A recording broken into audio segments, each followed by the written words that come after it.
Olá, bem-vindo ao HNTTV Entrevista. Eu sou Camila Ribeiro e hoje o tema é sobre a prevenção ao câncer, os tumores que atingem as mulheres. A nossa conversa é com o Dr. Marcos Rezende, que é oncologista clínico na Oncomed aqui em Cuiabá. Doutor, seja muito bem-vindo ao HNTTV Entrevista. A gente já começa falando a respeito do câncer de endométrio. Nós estamos no Outubro Rosa. Geralmente o câncer de mama é o foco, mas o câncer de endométrio ele tem cada vez mais recorrência entre as brasileiras, entre as matogrossenses. E eu quero que o senhor explique um pouquinho sobre esse tumor, como ele é formado no organismo e como as mulheres podem ficar alerta aos sinais que o corpo emite. Primeiramente, obrigado pelo convite, fico honrado em estar aqui e acho que sempre é muito válido a gente estar trazendo informações e estar discutindo temas tão relevantes. Câncer de endométrio, a gente tem que lembrar, eu acho que a primeira forma de tentar deixar as coisas muito claras é imaginar que a gente tem o útero da mulher, a gente vai ter várias partes deles, que o tumor pode surgir em várias partes deles. O endométrio em si, ele surge na parte interior do útero, e ele é um tipo de câncer, se a gente for colocar em termos de incidência, aqui no Brasil a gente está falando do sexto mais comum nas mulheres. A gente, dentro dos ginecológicos, a gente vai colocar ali o colo de útero acaba sendo o primeiro, ele vai acabar sendo o segundo. Ele tem aumentado a incidência, a gente tem que levar em conta muitos fatores que provocam esse aumento da incidência dele. Ele é o que a gente chama de um tumor que tem uma parte dele muito dependente de hormônio. E lembrando, reposição hormonal, a questão da obesidade, tudo isso daí influencia e impacta nele também. Então, doutor, as mulheres em período de menopausa, elas têm um indício, uma tendência maior a ter o aparecimento do câncer de endométrio? O que chama a atenção dele, né? É que ele normalmente vai ter esse sangramento fora do período menstrual e principalmente naquela paciente que já entrou na menopausa e tem algum sinal de sangramento, isso aí já é um sinal de alerta. Então isso daí é o principal ponto para alerta para ele é ver esse sangramento fora do período menstrual. Além dessa questão da menopausa, ao notar um sangramento já é um indício de alerta que a mulher já precisa ir buscar um especialista. É isso, doutor? Já tem que ficar atento. Até porque o diagnóstico precoce dele impacta muito em termos de resultado lá na frente. Um prognóstico do paciente, ele é muito impactado pelo diagnóstico precoce. Então, todas as medidas que a gente tem hoje é sempre fazer o alerta e falar assim, opa, isso daqui está fora do habitual. Se está fora do habitual, tem que procurar ajuda. A gente sabe, doutor, que algumas doenças ainda são motivo de tabu. O câncer de endométrio, a exemplo de outras doenças, ele ainda é um tabu entre as mulheres? Ou é uma questão mesmo de falta de conhecimento, de informação a respeito desse tipo de câncer? Eu acredito que assim, a gente tem melhorado muito em relação a campanhas. Então, o Setembro Flor é uma campanha sensacional em relação a isso. A gente é muito tabu, mas por falta de informação. Quando a pessoa ela não sabe o risco que ela está passando, é mais fácil negligenciar aquilo. Então, hoje, eu acho que está chamando mais atenção, as mulheres se cuidam mais, isso aí é uma coisa muito boa no lado feminino, que é o que elas se cuidam mais, então procuram mais ajuda. Eu acho que ele, pelo grau de incidência dele, hoje a gente está dando uma importância relativamente significativa para ele. Eu acho que tem que trabalhar isso, mas principalmente com quem? Com quem tem mais idade, e às vezes ela segura aquele sintoma que ela está sentindo, aquele sinal, e aí acaba não querendo passar para a família a preocupação. Essa pessoa, a gente tem que normalizar a discussão com ela para que ela entenda que aquilo ali tem tratamento, que se for alguma outra coisa vai ter o que ser feito. Isso aí eu acho que tranquiliza a pessoa. O problema é ela ter medo e não procurar ajuda. Eu acho que o principal erro está aí. Doutor, eu acho que eu tô com esse problema aí de descobrir coisa errada, tô com medo de ir no médico. Mas voltando aqui, nós falamos já sobre a questão da obesidade, da reposição hormonal e da menopausa tardia como fatores de risco. Além destes, nós temos outros que implicam na uma tendência maior das mulheres acabarem desenvolvendo essa doença? Quando eu falo a relação, tudo, quando a gente coloca esses assuntos, é o que? Tempo de exposição ao hormônio. Então, assim, a gente tem dois hormônios muito importantes nessa mulher, que é o estrogênio e o progesterona. Quando eu faço uma reposição muito tempo isolada do estrogênio, eu estou fazendo um desbalanceamento e aí sim eu posso estar impactando e aumentando o risco para essa paciente. A outra questão é que a obesidade, quanto mais tecido adiposo, mais eu tenho uma enzima no tecido adiposo que ela pega outros hormônios e converte de forma periférica na circulação do paciente. Então, ele expõe ele também a mais hormônio. Fazendo isso, aumenta o risco. Então, por isso que a gente fala tanto que a atividade física é importante, ela impacta no paciente, tanto para a prevenção, como no desfecho final também. Olha, doutor, eu fico muito impressionada com essa sua explicação a respeito da obesidade, porque a gente sempre escuta falar disso de forma muito genérica. Nós entendemos que é um malefício, mas não como a obesidade reage dentro do corpo e essa questão do funcionamento reverso dos hormônios devido ao índice grande, da porcentagem grande de gordura. Além disso, ainda tem as próprias inflamações que o tecido adiposo provoca também. Então, você tem um desbalanceamento hormonal, você ainda tem o processo de inflamação no corpo, que para o tumor é tudo que ele quer. A gente sabe, doutor, que essa questão hormonal, ela é um assunto muito presente na vida da mulher desde muito jovem, ali na adolescência. A gente já começa, às vezes, a fazer o uso do hormônio para reter a menstruação e quando nós estamos ali caminhando para a idade madura, a questão da reposição hormonal. Mas, nesse interlúdio da vida da mulher, existe o fator gestação ou a ausência dela. Essa vida agitada que a gente vê as mulheres levando hoje, às vezes uma grande maioria está optando por se dedicar à vida profissional, à construção da carreira, a ter filhos.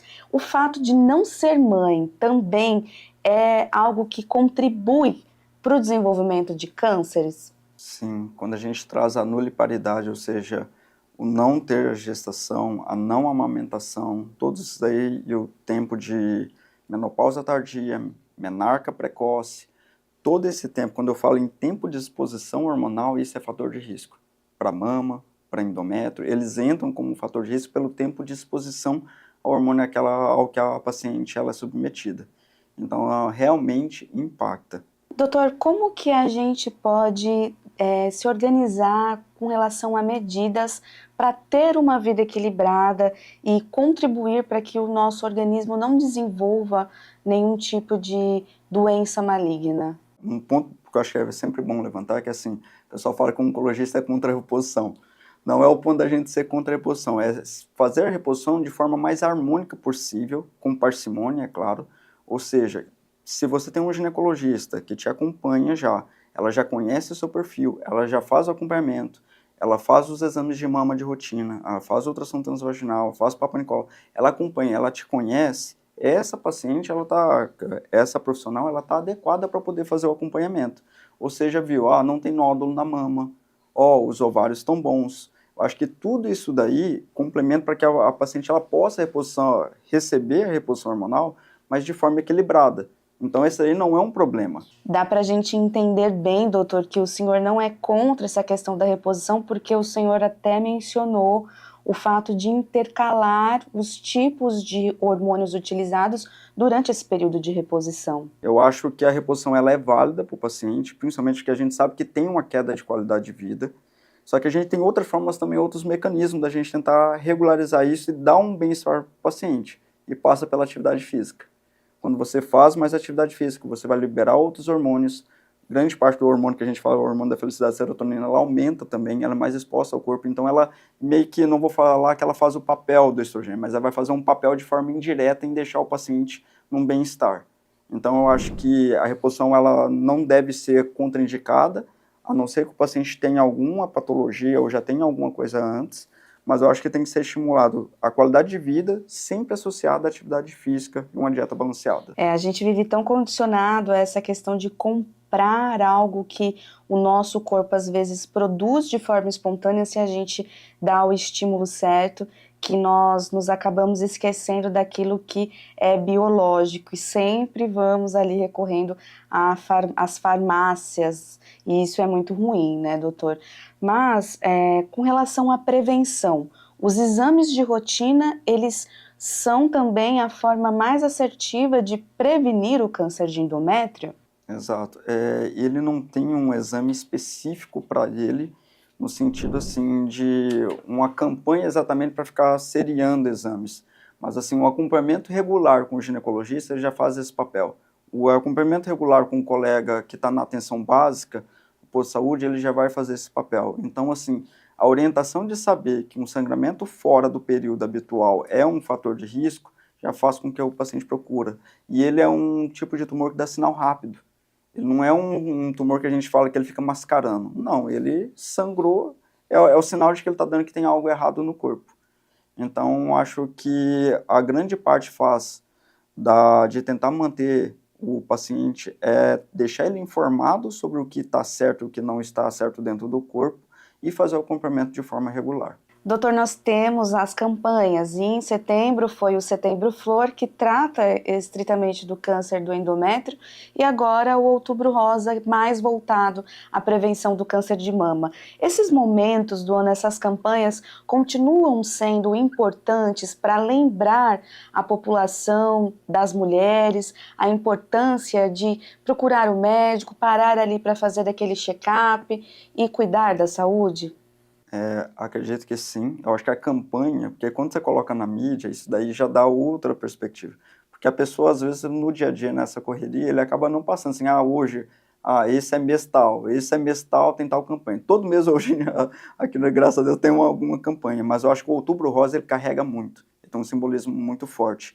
Eu acho que é uma forma da paciente, e a gente vê isso, lá na Oncomed a gente faz campanhas, praticamente várias vezes em vários meses do ano, e a gente vê que às vezes eles vão lá para mas já quer ver os outros também. Eu quero ver o Papai Nicolau, tal. E eu acho que tudo isso daí acaba ajudando nesse contexto para o paciente fazer o entendimento.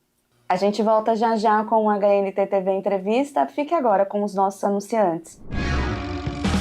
Sabe aquele lugar que conquista a família toda? A gente te mostra agora! Enquanto os pais relaxam nas águas naturalmente quentinhas, os pequenos aproveitam cada segundo com brinquedos aquáticos, toboáguas e muita alegria. Tem sempre algo acontecendo para manter os pequenos felizes o dia todo, com monitores, brincadeiras e brinquedos por todo o hotel.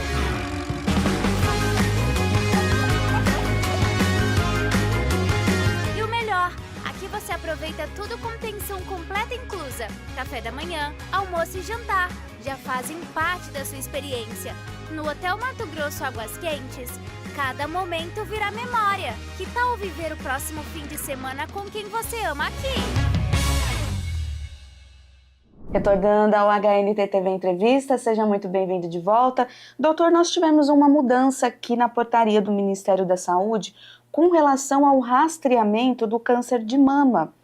O senhor pode comentar um pouquinho para a gente como que está agora, a partir de qual idade que as mulheres já têm acesso ao exame? A portaria, ela sempre direcionou a partir dos 50 anos.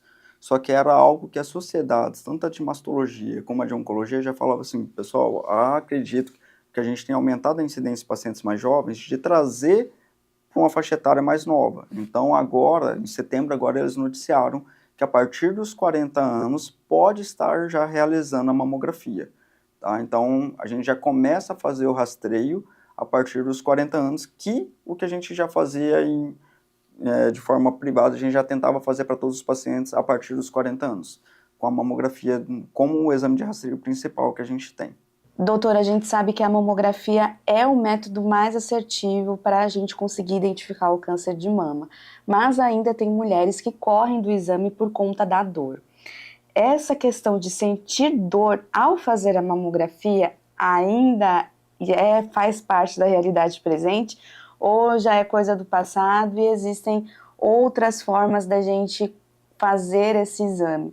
E eu também gostaria que o senhor contasse para a gente, além de como que funciona a mamografia ali na Oncomed, todo o recurso que nós encontramos ali na clínica com relação à radioterapia, imunoterapia, quimioterapia, equipe multidisciplinar. Conta pra gente um pouquinho da Oncomed. Sim, a gente tem um ponto que a mamografia convencional, ela é a gente sabe que é um pouco mais desconfortável para o paciente. Então hoje tem todo um cuidado, a gente já tem a mamografia digital, então ela aperta menos, ela é mais confortável para ela estar fazendo o exame. Lá na Oncomed a gente tem esse recurso. Tem ali bacana. dentro no setor de imagens que tem ali, a gente tem um serviço de imagem lá dentro, que é um grupo de imagens lá, e eles acabam fazendo o exame da mamografia digital já está disponível lá. Então, grande parte dos serviços hoje já utiliza, em centros de imagem, já tem a mamografia digital, que ela é mais confortável para o paciente. Além da Oncomed, desde que o paciente chega ali na porta de entrada, tem a equipe da recepção, que já é treinada para poder dar esse calor humano ao paciente. A partir disso, ele normalmente vai passar pode começar com um mastologista, mas ele vai ser acompanhado pelo oncologista clínico. Toda vez que a gente ainda pode precisar do cirurgião oncológico. Em todo início de tratamento, ele ainda vai passar com um psicólogo, e aí a gente estende não só para o paciente, mas para os familiares também, assim como o nutricionista, vai ter equipe de enfermagem, e quando, dependendo do protocolo que foi instituído, a gente ainda tem equipe de rádio também, para buscar o melhor para o paciente. Então, assim, realmente é um trabalho multidisciplinar para tentar fortalecer todos os laços e com que o paciente não seja só o ponto, mas que ele esteja alinhado com todos ali dentro. Doutora, a gente fala muito sobre a questão da radioterapia e da quimioterapia, mas também a imunoterapia. Em quais tratamentos a gente pode usar a imuno? É uma ótima pergunta, porque assim, a imuno ela ficou muito difundida no que a gente chama de tumores imunogênicos. Ou seja, são aqueles tumores que ele tem uma alta carga ele consegue enganar um pouco o sistema imunológico do paciente. Quando a gente fala em câncer de mama, a gente normalmente vai dividir ele em 4 tipos. Então, não quer dizer que todos os tipos são iguais. A gente vai ter 4 tipos a princípio, e tem um deles principal que chama triplo negativo, que, por sinal, é o mais agressivo que tem. Ele, normalmente, é o que a gente tem mais benefício em utilizar a imuno. Ele está reservado em estágios iniciais, a imunoterapia para ele, porque ele tem um comportamento diferente dos outros 3. E isso faz com que a imunoterapia ela ajude nele. A imunoterapia, só para fazer um adendo, a quimioterapia, quando ela entra no corpo, ela acaba vindo e ela vai procurar o tumor e vai bater. Às vezes ela acaba pegando uma outra célula ali, porque tá ali junto, ela acaba fazendo efeito. Então ela é meio direta.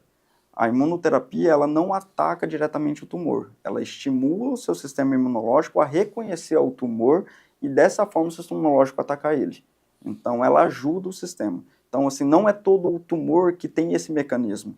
Então, por isso que ela é reservada para alguns tipos de tumores. Muito curioso, não sabia dessa questão do funcionamento da imunoterapia, como que ela reagia no corpo, mas eu queria falar também com o senhor sobre uma paciente muito especial. O senhor está acompanhando o tratamento de uma pessoa muito importante para a comunicação aqui em Mato Grosso, que é a Lauristela Guimarães, uma jornalista muito querida que tem enfrentado o câncer com muita coragem, de forma muito positiva, tem reagido a todos esses percalços que ela tem enfrentado e feito ali um diário nas suas redes sociais, que foi assim até que eu descobri que o senhor é médico dela, porque por coincidência o senhor esteve nesta semana com ela. Pessoas que reagem dessa forma, que não se permitem ser vítimas do câncer, elas também acabam contribuindo para a doença. O fator emocional, a reação psicológica é um diferencial diante da luta contra o câncer? Acredito, assim, pontuando, a Larissa é uma pessoa maravilhosa. E eu acho que é muito importante a gente entender que a gente começa a vencer aqui em cima. A nossa mente tem que estar alinhada com o coração, mas assim, a gente tem que estar sabendo que se eu tenho algo a ser feito, eu tenho que buscar aquilo. Se eu desvio o foco em relação ao que eu preciso ou fico ouvindo outras coisas, eu acabo deixando aquilo que realmente é importante passar de lado. Então, pessoas como a Laura, ela acaba ajudando muito. E ela não ajuda não só ela, mas ajuda quem está em volta. Porque ela vê alguém de cabeça baixa, ela chama atenção. Fala assim, vamos enfrentar, vamos em frente. Eu acho que essa aí é a melhor forma de um paciente lidar com a situação. É ele ter fé, ele acreditar e fazer o papel dele. O médico vai fazer o papel dele, o nutricionista vai fazer o papel dele. Eu acho que quando a gente acredita dessa forma, quando a gente tem fé e trabalha disso, eu acho que o paciente ele tem um desfecho muito melhor. O fator psicológico, ele sobressalta sobre esse momento da conversa. É importante também ter um acompanhamento de um psicólogo dentro desse atendimento multidisciplinar? O psicólogo, eu acho que ele é parte essencial quando ele está acompanhando, porque a gente tem que levar em conta que todo paciente vai ter sua peculiaridade, seu momento de vida, o momento que ela está passando, igual um paciente jovem em uma fase é diferente de um paciente na fase média da vida, assim como um paciente já idoso. Então, assim, entender o aspecto. E quando o psicólogo ele faz esse acolhimento, ele entende. E quando a gente tem essa compreensão do lado profissional dele, com o lado médico, até para nós como oncologista que está ali na linha de frente, é muito importante eu estar sempre debatendo, sempre conversando para entender, opa, meu paciente ele está meio assim por conta disso, então vou me alinhar, vou tentar ajudar ela nessa parte também. Então o tratamento multidisciplinar, ele ajuda muito, ele coloca o paciente como um centro e como algo assim a ser focado não só como doença, mas sim como pessoa. Eu acho que esse é o mais importante. Na Oncomed, vocês têm esse profissional? Tem, a gente tem uma psicóloga lá nossa, a Andressa, fantástica. A gente tem ela, a gente tem a nutricionista Paola, a gente tem a nossa equipe de enfermagem completa. Então, assim, todos eles ali, a gente sempre está alinhando em relação à perspectiva do paciente, em tentar trazer o melhor para ele. A gente tem muito essa questão de busca pelo conhecimento, de atualização frequente dos médicos, e o senhor é esse tipo de pessoa, tem esse perfil, foi ali residente do AC Camargo, em São Paulo, que é uma referência na América Latina com relação ao tratamento de câncer, e o senhor esteve recentemente ali, se reciclando, obtendo novos conhecimentos, e eu quero justamente que o senhor compartilhe um pouquinho da sua vida. Me contaram que o senhor já foi jogador de futebol, é isso mesmo, doutor? Já vou adiantando que o futebol perdeu um jogador, mas... É brincadeira, mas assim, eu sou de Araputanga, interior do Mato Grosso, nasci lá. Queria ser jogador mesmo, mas as visitas aos ortopedistas acabou mudando um pouco o rumo. E eu também sempre gostei muito de ler. Então, acabei vindo aqui para Cuiabá, fiz a faculdade aqui, ali na Universidade de Cuiabá. Acabei fazendo a residência, em grande parte por conta da minha esposa, que eu estava indo para São Paulo, ela me segurou aqui. E depois acabei indo para São Paulo fazer a especialização de oncologia lá no AC Camargo, que é um centro que eu tenho um carinho imenso, porque fui rodeado de pessoas maravilhosas, realmente grandes profissionais, e até hoje a gente mantém um contato. Igual o evento que eu estava lá agora era de ex-residentes que tiveram formação lá. E eu acredito que a oncologia ela muda muito. Ela é uma área que a cada 2, 3 meses está saindo um artigo muito relevante que impacta depois em relação ao tratamento. Então a gente tem que gostar do estudar, porque tu acaba tendo que toda hora estar revisando e mudando a forma de enxergar a doença. Toda hora muda o tratamento. Essa fome por conhecimento, ela acaba ajudando também o tratamento dos pacientes. A gente fala que dentro do tratamento oncológico, a primeira etapa ela diz muito. Então se eu começar o tratamento de forma equivocada, é muito difícil de tentar corrigir no meio do caminho. Então, quando a gente começa algo, é já pensando assim, opa, já saiu tal estudo, isso aqui é o melhor? Beleza, vamos começar por ele e já colocando novas etapas ali para frente. Sempre tentando fazer uma trajetória do que, opa, isso daqui é a minha primeira opção. Se não der certo, isso daqui eu vou tentar isso. E de assim por diante. Eu conversava com uma médica, doutor, que ela comentava sobre a mudança do tratamento. Antes, os médicos já receitavam de pronto a quimioterapia ou a radioterapia, mas hoje me parece que isso mudou. A gente sempre teve a preocupação de excessos, seja o excesso de tratamento, assim como eu também pensar assim, em dar menos do que o paciente necessita. Tem saído muito estudo. E vários estudos deles têm colocado assim que, igual tem teste genético hoje, que você pega o material do tumor, manda, ele te dá um número e através desse número você consegue falar assim, opa, esse paciente não precisa de quimio. Então a gente tem isso. Hoje trabalha muito a questão de saber para quem que eu posso privar o paciente de fazer quimioterapia. Lembrando daqueles 4 tipos de tumores que eu falei de mama, o mais comum deles é o que a gente chama de luminal, que é o tumor dependente de hormônio. Então, o fato dele ser muito dependente de hormônio, às vezes pode fazer com que eu não precise da quimio para ele. Porque o problema está onde? Em eu bloquear o hormônio. Então, às vezes eu vou àquele paciente que, igual tu citou, que ele opera, vai para a rádio e toma os comprimidinhos que é o bloqueio hormonal, que é o mais importante para ele naquele momento. Mas existem aqueles casos que a gente vai citar também, que assim, olha, o risco é muito alto, aí a quimio entra. Então, assim, na verdade é que antes eu acho que faltava tantos estudos, agora com a gente já sabendo deles, a gente consegue selecionar melhor o tratamento, personalizar melhor o tratamento para o paciente. E para a gente caminhar aqui para o final, nós estamos agora no Outubro Rosa. A importância dessa campanha qual é, doutor? Outubro Rosa é uma campanha fantástica. Eu acho que as pessoas às vezes não lembram como que ela surgiu, mas eu acho fantástica a história. Era uma paciente chamada Susan, nos Estados Unidos, que ela descobriu um câncer de forma muito precoce, aos 33 anos. E como naquela época, na década de 80, entre 80 e 90, tinham poucos recursos, infelizmente ela veio a óbito. Só que ela passou a missão para a irmã dela, falando assim, olha, eu quero que ajude as pacientes, ajudem novas pessoas a não passar pelo que eu passei. E quando fez isso, foi aí que começou a surgir, teve a Corrida pela Cura, onde foi distribuído o lacinho rosa. Então, tudo isso daí já vem de muito tempo, desde a década de 90 para cá. Então, eu acho que, e tudo isso é focando no quê? Prevenção e diagnóstico precoce, tá? O principal é tentar ajudar, e aí vem a mensagem principal, pessoal, não tenha medo de fazer exame. É muito mais simples, é muito mais tranquilo você achar um problema de forma muito inicial e saber que tem uma solução, saber que tem resolutividade para ele, do que eu me enganar em relação àquilo que eu estou passando. Então, assim, a campanha ela é fantástica, ela vem de uma causa nobre, e a gente tem que fazer valer isso.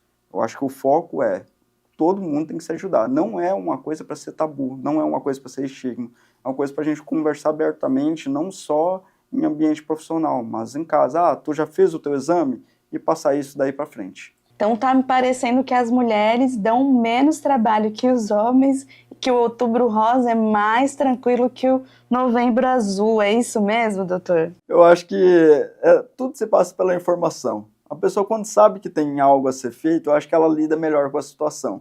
O homem, ele quer fazer o exame de sangue, ele não quer fazer o toque. Isso aí é uma coisa que fica normalmente clara, mas vou falar do tempo aqui de Cuiabá, cada vez mais eu tenho visto que o pessoal tem menos receio, tem menos preconceito em estar fazendo a atividade. Mas a mulher, ela é muito mais, como que eu falo, muito mais cuidadosa consigo mesma. Doutor, eu quero agradecer muito a sua presença aqui no HNT-TV Entrevista e já passando para as suas considerações finais. Camila, mais uma vez, obrigado pelo convite, pela disponibilidade aqui. Foi fantástico, muito tranquilo, e é uma coisa, eu como professor sempre gosto de estar falando e passando informação adiante. Você é professor também? Passou. Que legal, você dá aula na Unic? Na Universidade de Cuiabá, isso. Olha, um bom filho retornando a casa, mas Exato. Agora como mestre, que bonito. Bacana, então assim, eu acho que divulgar conhecimento é uma forma da gente estar sempre buscando ajudar o próximo. Então, acho que isso tem que ser levado para frente, tá? Agradeço mais uma vez o convite e foi um prazer estar aqui. Mais uma vez, muito obrigada, doutor Marcos, por abrir um espacinho na sua agenda tão concorrida para participar aqui do HNT-TV Entrevista. Eu agradeço a você também que nos acompanhou até o fim de mais um episódio. Muito obrigada pela sua audiência. Não deixe de nos seguir aqui nas redes sociais, se inscreva no HNT-TV no YouTube, no Instagram, siga o Hipernotícias e continue atualizado sobre tudo o que acontece no Brasil e no mundo em hnt.com.br. Até a próxima entrevista!